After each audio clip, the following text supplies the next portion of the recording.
Okay, good afternoon, everyone. I hope you are well. It's Rabbi Akiva Males, and today is Wednesday. It is the 3rd of May. We're getting ready for Parshas Emor. I want to share some Divrei Torah with you that I hope will make this Parsha more meaningful.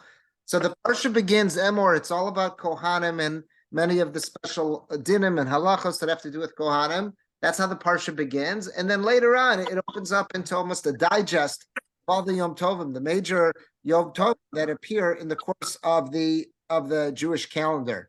And that's what we're going to have here this week's Parsha and Emor. So let's just start by looking at the first pasuk. The very first pasuk in the Parsha says as follows: Vayomer Hashem al Moshe. Hashem says to Moshe, Emor el HaKohanim b'nei Aaron. I want you to speak to the Kohanim who are the sons of Aaron, ve'amarta aleihem, and say to them, L'nefesh lo yitama be'amav. They should not defile, they shouldn't come into contact with any corpses in their people, except for there's going to be a very limited list that a standard Kohen could come into contact with, could be Metame Lemes. Okay, there's something about that first pasuk that ought to catch every one of us, and that is there's a double expression. It says Emor, and then it says V'amarta. Seems to be a little bit extra, right? The pasuk says Vayomer Hashem al Moshe. God says to Moshe, Emor HaKohanim, I want you to speak to the Kohanim, B'nei Aaron, who are the sons of Aaron, V'amarta aleihem, and this is what you want to say to them. So it seems strange that that expression is written twice. Just going to take a quick drink.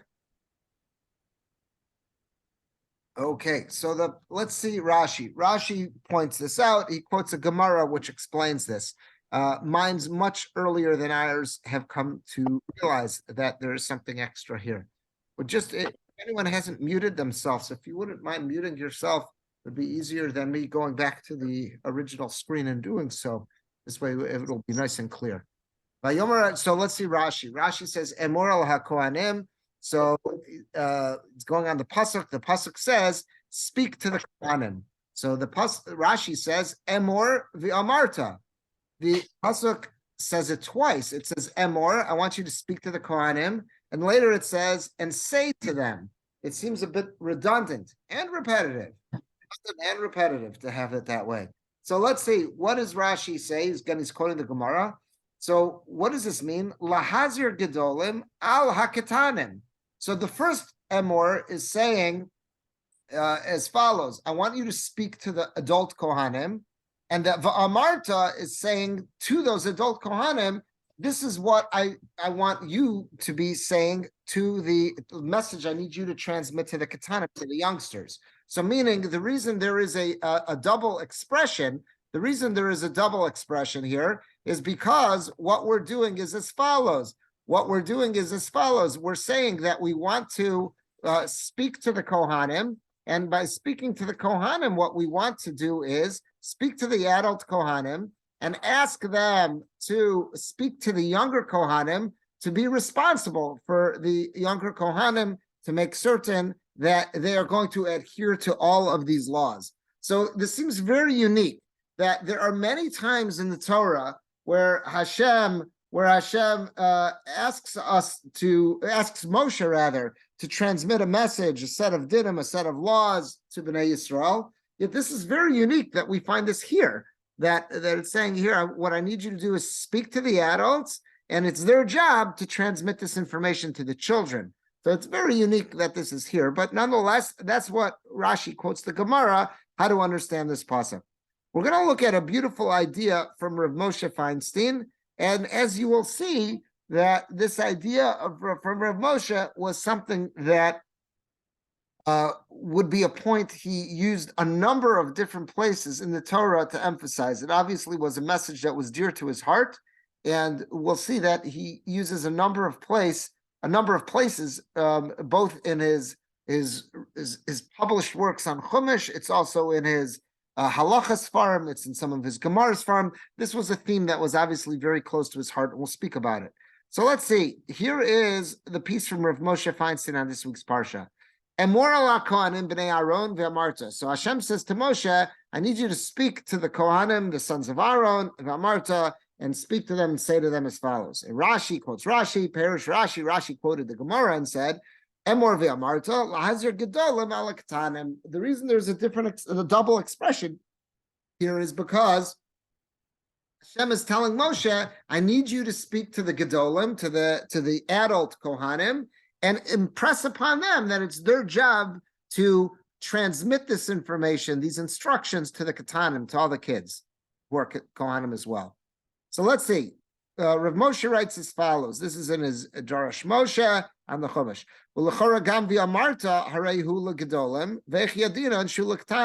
How do you know? In other words, the Gemara that Rashi quoted said, Emor is speaking to the Gedolim, to the adults. The Amarta is referring to how it's to be transmitted to the Ketanim, to the kids. But how do you know? Well, what is there about the word V'amarta, which seems to be referencing children? Vinira, it appears as follows. Shelahazir lechanech habanim v'abanos. In order to give the lahazir, means to give the instructions. In order to give the instructions that it's your responsibility to educate the boys and girls, eno klum ma sheyomer lahem shechein tzarich lasos. The way to educate kids is not by telling them a list of instructions. This is what you need to do. Imlo yiru shehu davar chaviv ma'od la'aviv. If a child doesn't see this is a matter of great importance to the parents, we could talk to her blue in the face about what we want the kids to do, but the kids are going to say, I want to be like my mom and dad. What do they value? My parents could tell me all the time to stay away from alcohol, but if they're constantly drinking alcohol, all those lessons go out the window. The kids look at their parents, they look at their role models, look at their teachers, and they see how are they behaving, and based on that, that's what they'll gauge what is appropriate and what truly matters. That's the way children and students, that's the way their minds are wired. They look at their authority figures and they say, that's all nice. That's all great. What they're telling me is important, but let me watch what my parents, what my teachers actually do. That'll really let me know what's important. So he says, this is basic child psychology. A parent or a teacher could talk till they're blue in the face about what's important, but ultimately what the kids look at is what's important to the parental figures. If children hear from the parents, if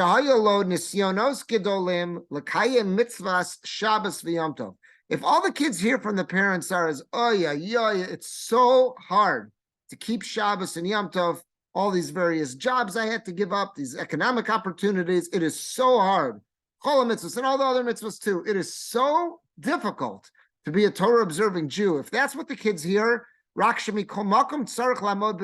nonetheless, even though it's difficult, this is what you got to do. Tradition. That's what the father is saying. That's what the mother is saying. It's tough. It's real. We passing up on so many opportunities, but that's what you got to do. That's the life of the Jew. The life of the Jew is to grin and bear it.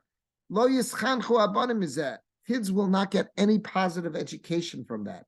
The Yomer, because their attitude will be, Tehemenam giborim kamoso. Okay, that was good for dad. For whatever reason, dad was made miserable for being a Torah observant Jew, a Shabbos observant Jew, but he stuck with the program because that was important to him. That's what he saw from his parents, from his teachers. Okay, he was strong. He was a gibor. So he says, that's all nice because he says, no, the kids will say, they're not strong like the father was. And we cannot suppress our inclinations. We want to work on Shabbos. We don't want to pass up that economic opportunity. The only way for a parent to impress on the kids to keep Shabbos and to keep mitzvos and to keep Torah, which might curtail some instant gratification and some very real earthly pleasures, the only way it's going to work is if kids hear from the parents, it's no challenge to keep and observe the Torah, it's beautiful, it's wonderful. This is our lives. What could be better than this? Only then will the kids be educated properly. Meaning, if the kids grow up with an attitude saying it's geschmack to be a yid, there's a song about that. It is wonderful. It is so pleasurable. There's nothing greater than being a Torah observant Jew, having all these mitzvahs in our lives, Shabbos and Yom Tov. This is wonderful. What could be better? If that's the message that kids are hearing, then then kids will have a proper education, and we can be hopeful that this will be passed on to the next generation. So there really has to be two types of speech. There has to be two messages transmitted to children. First of all, they have to know what's right, what's wrong. Where do we have our limitations? What are we obligated to do? What do we have to stay away from? That's the first message children need to hear.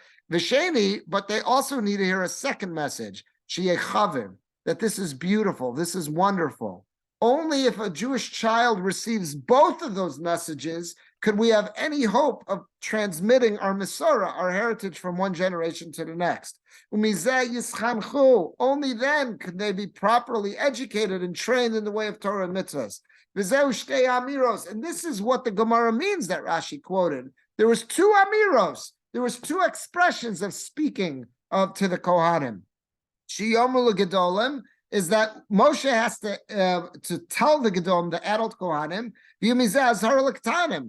he's telling them how to transmit this information. I'm saying there is some information here about limitations that Kohanim will have experiences, whose funerals they can attend, where kids can play, because there's going to be, there might be some bones buried in that yard. They can't join their friends for a ball game, a soccer game over there, because there might be some tumas mace around there. So there are limitations. And what the Gemara is saying, the only way how you can look at this and how you can hope to transmit these messages to the kids is if the parents make it very clear, yes, there are limitations as a Kohen, but at the same time, there are incredible opportunities. It is joyous. We are so privileged to have this life of being Kohanim. Rav Moshe is saying that's the only way that this can possibly be passed along. And that's what he's saying. He started off with the question, what did the Gemara see? Shkoach, it said V'amarta twice. Where do you see any message in saying V'amarta twice, that one time is speaking to the adults and then the second time speaking to the kids? So Rav Moshe is saying, this is what it's saying. And more V'amarta, that Moshe is telling parents, if you want your kids to follow and you're asking them to observe where there are limitations and to live a life where they're going to have to forego on some pleasures and gratifications that others around them are going to be able to participate in, the only way it's going to work is if you don't just say, here's what you can do and what you can't do. Because, and then worse would be if they hear the parents kvetching, saying, oh, yeah, it's so tough, but I'm strong enough to. Kids will say, I'm not so strong, I'm not interested. But the only way to transmit it is if they hear a second message from the parents. Yes, there are rules, there are regulations, there are limitations, but what a beautiful life we have. Look how joyous this is. Look how beautiful Shabbos is. Look how delicious Yom Tov is. Look how wonderful it is to have Torah and mitzvahs in our lives. If those are the sentiments that kids hear, now there's hope for Masorah to be transmitted. That's how Rav Moshe wants to learn this pasuk. And we're going to see now that there were other opportunities that Rav Moshe Feinstein used to share that same message. Let's go to page number 2. This is from an article that I saw from Rav Hanach Teller, who lives in Yerushalayim, in Jerusalem, but this is very famous. People quote this many different ways, and Rav Moshe Feinstein, apparently this was something that he would express all the time. The Torah says to us, it says, Tachas asher lo avarita es Hashem elokecha b'simcha, because you didn't serve Hashem with joy. Talking about that's where the tochacha, where the rebuke is. Moshe is telling us the reason why we're going to suffer is that we didn't serve Hashem with joy. You may have done the Torah and the mitzvahs, but you didn't do it with joy, therefore we're going to suffer. So what is Rav Moshe's comment on that? If we fail to show our children that living a Torah lifestyle is a wondrous, delightful experience, we will lose them. Indeed, Rav Moshe Feinstein noted that even many of those who sacrificed their livelihoods to keep Shabbos in the 20th century America, early 20th century America, lost their children to assimilation because they would so frequently sigh, it's difficult to be a Jew. If that's what kids hear, it's difficult to be a Jew, who needs it? No kid wants to sign up for a mission that's going to make them miserable. So even if their parents were living an incredibly dedicated life, this was a father who was losing his job every week because he wasn't showing up to work on Shabbos. But when he came home, he was kvetching and he was doing what humans do. Can't blame him for sighing and saying, "Oh, it's difficult." But what he failed to do was to show and to transmit to the family the joy of being a Jew. If we don't transmit the joy of Yiddishkeit, we will not pass on our Masorah. And Rav Moshe used this in many, many different avenues to get this message across. And you can only imagine what he saw living on the Lower East Side of Manhattan, where so many hundreds of thousands of immigrant Jews came through and saw themselves thrust into America. And all those immigrant children wanted nothing more than to be successful and take advantage of all the opportunity and promise that America had to offer. And children from every family, from the most religious families, from the families that sacrificed so much to keep Shabbos, Torah, and Yiddishkeit, so many of them opted out. And Rav Moshe was trying to say what happened. Obviously, this doesn't explain every case, but he obviously was saying what he found more often than not was that, yes, there may have been an incredible amount of sacrifice. There had been an incredible amount of dedication from the parents. But what the children heard was the kvetch. The children didn't hear the joy. They didn't hear the parents saying, "This is wonderful." If children don't hear that, they're going to opt out because there are limitations. Halacha puts on all Jews limitations. It puts on Kohanim more limitations. There are restrictions that halacha places on us. And if all we do is kvetch about it, if all we do is say, "Oh man, this is so tough, but I'm going to do it anyhow," the next generation's going to opt out. Why? What's the point? What are you getting out of this? But if they see that it's joyous, it's enriching our lives, it's enhancing our lives, then we have an opportunity, we have a chance, we have the hope to pass along our Masorah, our tradition, from one generation to the next. And this was something, as I said, Rav Moshe would speak about often. I want to show you another place where I found in his writings where and it comes up in many places. Here's another place where I found it in Parshas Nitzavim. This is all the way at the end of the Sefer Torah. And it's in Sefer Devarim. So there the pasuk says, "V'charta v'chayim l'man tichya ata v'zarecha." That Moshe Rabbeinu, he bids us, that he says, God gave us free will. He gave us free choice. And he says, "V'charta v'chayim," choose life. He's asking us, please choose life because I want you and I want your offspring. I want you to live on for many generations. So let's see what Rav Moshe Feinstein does with this. It doesn't seem to make sense. Why does the pasuk conclude, I want you to choose life, so that you and your kids will live? If the Torah wants to give us a reason, why do I want you to choose life? It already said earlier, if we don't do good, there's death. So what's the Torah emphasizing here? That I want you to choose life so that you and your generations, you and your offspring will live on. What's going on here? The Nira, it appears as follows. The Balalamdenu, the Torah is coming to teach us. The Bechira B'tov, if you really want to choose good, Shu B'chayim, that is going to produce life, that's going to produce longevity and everlasting life, Tia B'mida Kazu, it's got to be in this fashion. Sheyashpia gam al zarova talmidim. The only way we'll truly live on is if we encourage those who we're responsible for, whether that's one's biological children or their students. The only way that we're going to live on, because we're all going to pass from this world. No one's living forever.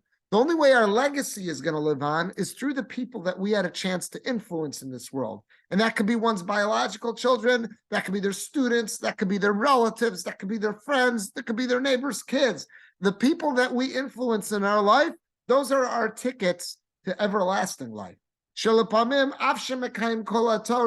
It could be a case where you can have someone who fulfilled the entire Torah. They lived their life that they did not violate an iota of the Torah. Lo yashpia al zaro. They had no positive influence on their offspring. Shegam ken yirtzu l'kayim, that they also wanted to observe it. Kasheru mekayim, like the parents did. Rak mipnei shemuchrach mishum shemamin ba'Hashem v'Torah so, because the kids realize that the only reason why the parents observed Torah was because they recognized Hashem and His Torah. Aval nikra mikiyumo she'ein lo anav v'simcha mizeh. But the kids picked up that the parents were miserable. They were always walking around with a scowl. They were never happy about the fact that they were Jews and that they were observing Torah and mitzvahs. They saw their parents as people who were forced to do what they did and just stand up against trial and tribulation. They respect their parents for that, but they say, what do I need that for? Because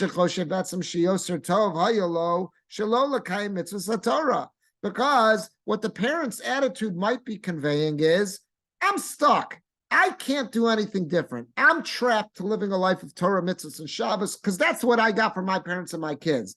But you know what? Life would be easier if I didn't have that. If that's the attitude that the parent projects, if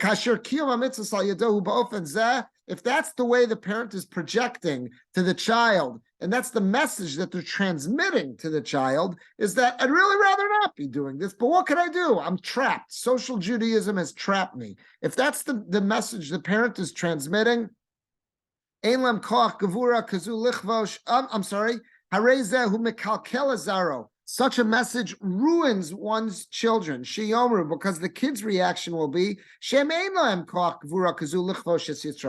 don't have that type of willpower. They don't have that type of strength to go against their inclinations. Yeah, it might be that my parents were kind of trapped into living this lifestyle and they fought their nature to do this because for whatever factors were there.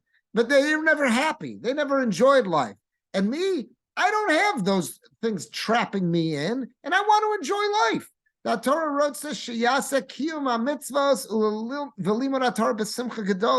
what the Torah is telling us, it's not enough just to observe the Torah and to observe the mitzvahs. Do it with joy. The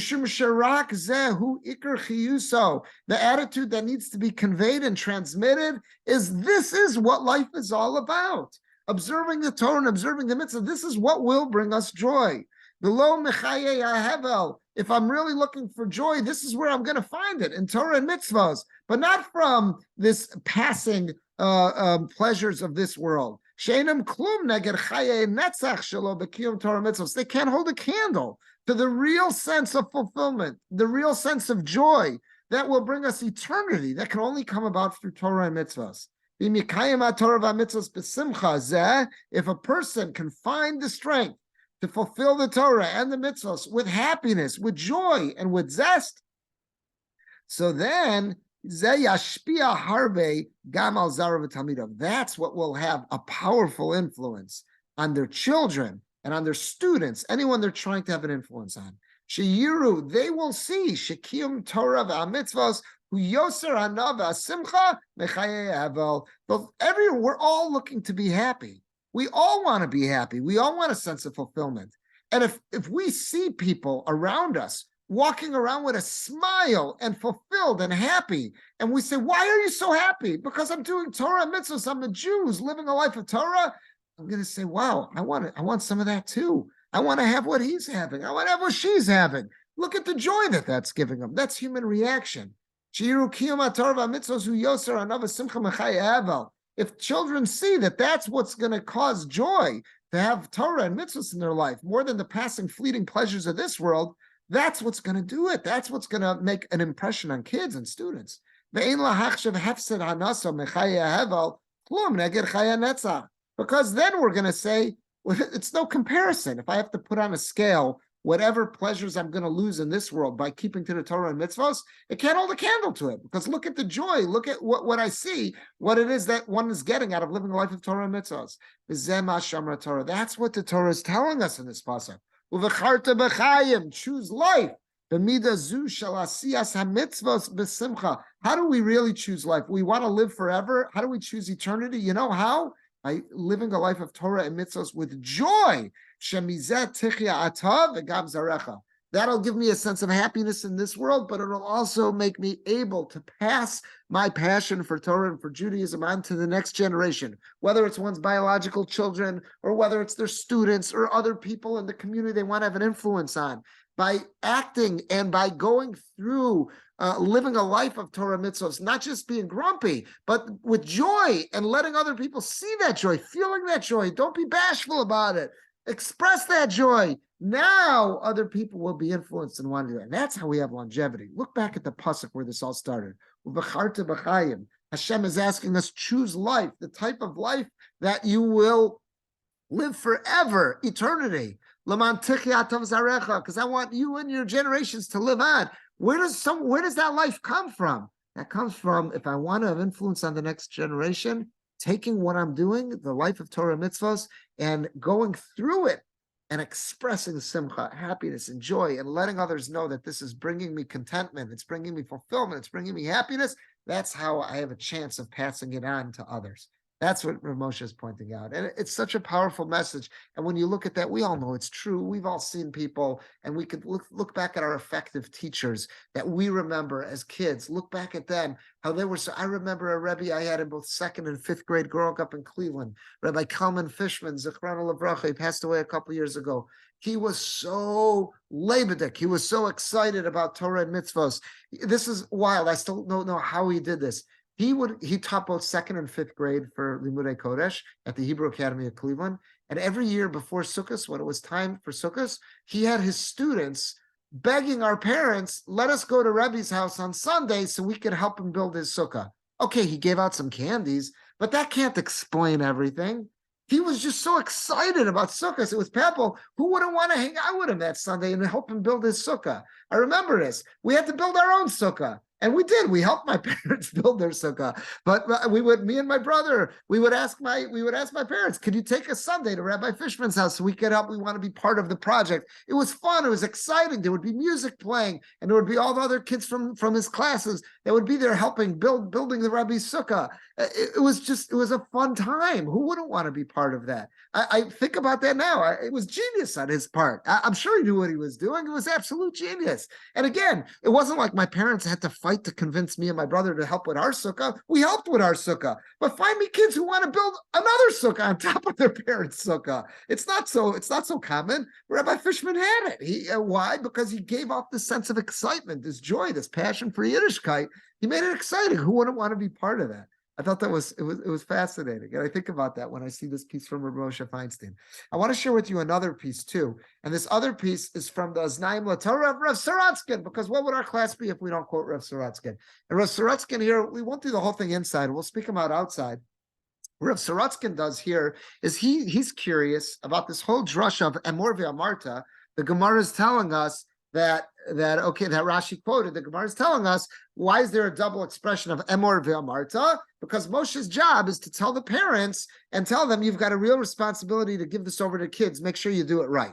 And Rav Moshe told us how to do that. You got to make clear to them that this isn't just a laborious chore. It's not just a list of do and do nots, but there's also excitement, and convey that excitement that your life will be enhanced by this. And it's gishmak, it's exciting, it's happy, it's fulfilling. That it has to be given over in that way. Otherwise, it's just not going to be successful. And that's what we saw Rav Moshe say. Rav Sorotskin adds another layer to this. And it's so obvious, but until I saw him make this point, I didn't catch it.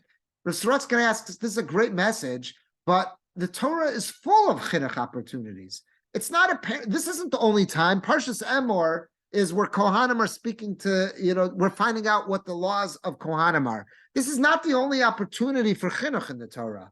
Why is it only over here that the Torah says, Emor ve'amarta, that we need to hear of Moshe Feinstein's message about make sure to give it over with joy? Why don't we hear this when it comes to Sukkot? Why don't we hear this when it comes to Daled Minim, Malulav and Esrom? Why isn't there an Emor ve'amarta over there? Why isn't there an Emor ve'amarta by Sfiras Omer? Why over here is it so important that make sure by the Kohanim, this is where the Torah emphasizes the message that Rav Moshe Feinstein speaks out.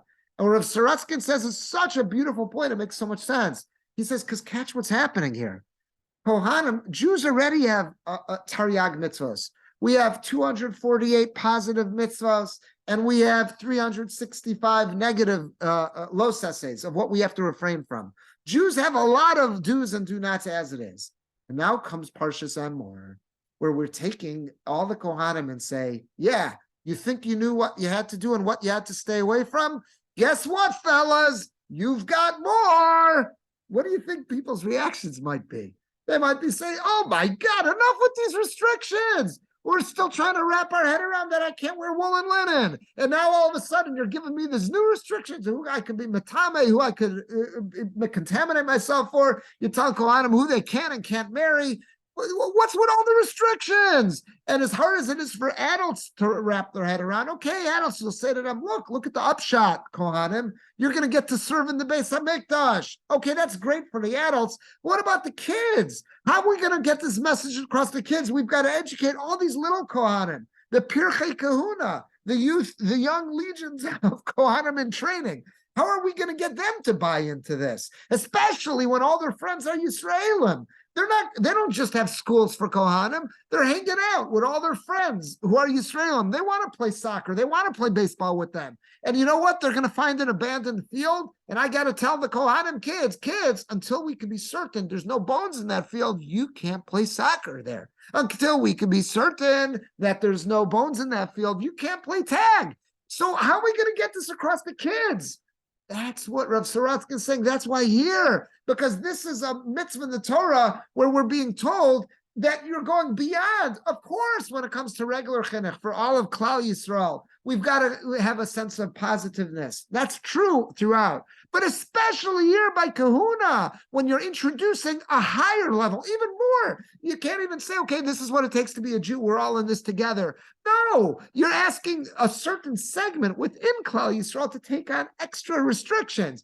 Here's where the Gemara says, the Torah says, you have to say Emor ve'amarta. Oh boy, you better do it right here. Because if you want to get kids, Jewish kids to buy in here, it's even bigger. This is way beyond saying don't have a cheeseburger, because no one in Klal Yisrael could have a cheeseburger. But here you're telling, imagine if some kids in Klal Yisrael could have cheeseburgers and some can't. Now you got to speak to the kids who can't and tell them why all their friends can, and they're perfectly good, God-observing Jews, but then you can't. You know, all of us, we have neighbors and friends. We got to raise kids around our neighbors and friends who may not be Shabbos observant. And we explain to them, okay, they may not know better, but if you would ask, what's the right thing to do? We got to keep Shabbos. Okay, they didn't have the benefit of a Jewish education, but what do we need to do? We need to keep Shabbos. Okay, kids can so to say, they can live with that duality, that there's some Jews out there who have not yet had the opportunity to learn about Shabbos and see how it's so beautiful and understand how great it is. They can live with that. But now try to explain to a kid, that next kid next to you who's from a Yisrael family, he's doing everything he needs to. Every one of the mitzvahs he's fulfilling, but you got to do more. That's so hard. What a hard sell. Here specifically, Rav Sorotsky says you better be certain to take the Emor ve'amarta track. You better convey how happy this is going to make you. You better focus on the positive. If you don't focus on the positive here, forget about it, because this is a hard sell. To tell some Jewish kids you got to keep more restrictions than others, that is far more difficult than telling a Jewish kid, okay, what's good for your non-Jewish friends might be good for them, but you can't have bacon. That's a hard sell if all his friends are non-Jews, but at least he'll say, okay, we're different. We're part of this Amma Nivkar. We've got a different mission. Okay. But here you're part of the same people and you're saying we've got more restrictions. Oh boy, you better emphasize the positive. You better accentuate the positive. If you don't do it here, it's not going to happen. And that's what Sorotsky adds to this. I thought was beautiful. Let's just see one last item on page 4. I'm always reminded of this when I speak about this topic, because as I said, I brought up about that beloved Rabbi of mine from elementary school. Me and my brothers, we loved him, Rabbi Kalman Fishman. So when I think about him and that he was so lebedik and excited about Yiddishkeit, there's another person who's no longer with us that I always think about when I think of this topic, and that's my father-in-law, Zifrano Livracha. My father-in-law, Shmuel Feintuch, Shmuel ben Moshe. He was that type of person. He was so excited about Yiddishkeit. He would get excited about the Yom Tovim, about Shabbos. He'd be busting out the Zemiros left and right. He'd be singing songs. He was passionate about his mitzvahs. I remember Sukkot time. He would get excited. I would take a picture of the esrog that I got and send it to him, and he'd say, wow, what a beautiful esrog. He'd get all excited about Torah and mitzvahs. He was passionate about this. And specifically at Yom Tovim, that's when he came alive the most. We all saw it. He would daven for the Amud. He would be excited, sing Hallel, get everyone into it. You were around him. Who wouldn't want to celebrate Yom Tov with him? And after he passed away, I chanced upon some psukim in Nehemiah, in Tanakh, and one of the Mefarshim there that I think speaks to this and how important this is. And we'll all relate this to people we've known in our lives. Hopefully they're still with us. And if they're not, we can relate this to them. So this is to put it into context. Ezra and Nehemiah were the leaders of Bnei Yisrael who brought the Jews back to Israel to build the second Beis HaMikdash. They brought the Jews from Bavel, from the Babylonian exile. They brought them to Israel to build the second Jewish commonwealth, the second Beis HaMikdash. So let's take a look at these psukim. This is in Perek Ches, and what's going on is Klal Yisrael has returned to Eretz Yisrael, and they realize they're totally uninformed. They don't know how to keep the Torah, how to keep the mitzvahs. They've fallen behind. During those 70 years of Galus, of exile in Bavel, they've astronomically fallen off the charts, have forgotten all the halachos, all the mitzvahs, and it's Yom Tov, and they don't know what to do. So let's see what happens. Vayomer Nehemiah hu hatir shasa. So Nehemiah, what happens? They gathered everyone together, and they start reading from the Torah. They're giving crash courses on Yom Tov. It was Rosh Hashanah that year. What do? What is Yom Tov? What is Rosh Hashanah? How do you celebrate Rosh Hashanah? They took out a Sefer Torah and they're reading to everyone. And what happens? Everyone just broke down into tears because they realized that they had fallen so far from the Torah. So the pasuk says as follows: Vayomer Nehemiah hu hatir shasa ve'Ezra HaKohen haSofer va'Levim ha'Mevinim ha'Sa'am l'chol ha'am hayom. They tell everyone, look, we've just given a crash course on how to observe Rosh Hashanah. We read the Torah with you, and we see you're all weeping and sobbing, moaning about how far you've fallen. They said, cut it out. Today is a holy day for God. Elokechem. Al tis'ablu. Do not mourn. V'al tibchu. Do not cry. Ki bochim kol ha'am. Everyone was wailing. Because Shamam is Divrei Torah, when they heard the words of the Torah, because they realized, oh my God, we don't know anything. We're not observing it. We've fallen so far. Vayomer lahem, and what does Ezra and Nehemiah say to them? L'chu ichlu mashmanim. Go home and eat good fatty meats. Ushesumam takim. Go have some sweet drinks. Go have some wine. V'shulchu manos lein nachonlo. And if you have friends or relatives, neighbors who do not have good food to eat, give them some packages. Send them something that they should have something nice to eat for Yom Tov. Today's a holy day for God. That's how to celebrate a holy day, with festivity, not by sitting around and crying. Don't be sad. Because, the joy of the Lord is your strength. The joy of the Lord is your strength. Let's look at the Mitzudas David. This is one of the Achronim, one of a very early of the latter commentaries, one of the early ones. It's, I believe, from the 17th century or something. So let's see, or it's the 1700s. I don't remember. It's the 17th century or 1700s. Let's see. So he says, Mashmanim. What does it mean? Go eat fat stuff. Machale shamein, stuff that is fat, meaning rich foods. Mamtakim. What does it mean? Sweet. Mashkim etukim, sweet drinks. It might be wine, it might be other stuff, things that are pleasant, things that taste really good. Go home and eat sweets. And share stuff with people who don't have. If there are people that you know of who don't have food ready to eat. Ratzal, what does that mean? Ledalas ha'am, to the poor people in Bnei Israel. Let's make sure that they could celebrate Yom Tov too. Why? Ki chedvas Hashem, the joy of the Lord, muzchem, is your strength. Look how he explains this. Ratzal Omar, simchas Yom Tov, celebrating and enjoying, being happy on Yom Tov. She's simcha shel mitzvah. That is true simcha that comes about through a mitzvah. Whenever we have true simcha shel mitzvah, he titen lachem oz v'sa'atzumos. That's what will infuse us with strength and vitality. We all want strength. We all want a sense of fulfillment. We all want a sense of being alive, of being vibrant. You know how we get that? Through simcha shel mitzvah. If we perform mitzvahs with simcha, if we get happy about it, we get lebedik about it, not only will we have a good opportunity to pass along our Masorah, our tradition to others, whether it's children, students, neighbors, friends, community members, as we saw from Rav Moshe Feinstein. That's true, but it'll also do more than that. It'll strengthen us in the process. That'll give us a greater sense of strength, of vitality, of vibrancy. Simchas Hashem hi ma'uzchem. You know how we find oz? You know how we find strength? Through Simchas Hashem. Find those opportunities, whether it's Yom Tov, whether it's Shabbos, other mitzvahs. Get excited about it. Let it just bust out. Let that happiness express itself. Get excited about mitzvahs, and that'll cause me'uzchem. That'll be a source of strength for us. That's what he says there. Simchas Yom Tov, shehi simcha shal mitzvah. If we can experience and engage in real simcha shal mitzvah, happiness that comes about through mitzvah performance and mitzvah living, hititen lachem oz v'satzumos. That will give us strength. That'll give us vitality. That'll give us vibrancy. That'll give us fulfillment. That'll give us life. We all want to be happy. We all want to be filled with life. Here is the pasuk in Ezra Nehemiah telling us how we get there. Chedvas Hashem imuzchem. Celebrate our Torah and our mitzvos. Don't just observe them. Be joyous about them. If we're joyous about them, Chedvas Hashem imuzchem. That'll be a source of strength, vitality, and that is our best shot at transmitting our Masorah, our heritage, our traditions from one generation to the next. And that is our opportunity of B'chai B'hem. We all want to live forever. We all want to have, we want to be infinite. We want to have a long, we want our legacy to carry on. The only way our legacy is going to carry on, we're all mortal, we're all going to pass. The only way it's going to carry on is through the people we influence and have a positive impact on. How do we do that? By not just observing Torah and mitzvahs, but by being joyous about it. That's our best shot at transmitting it.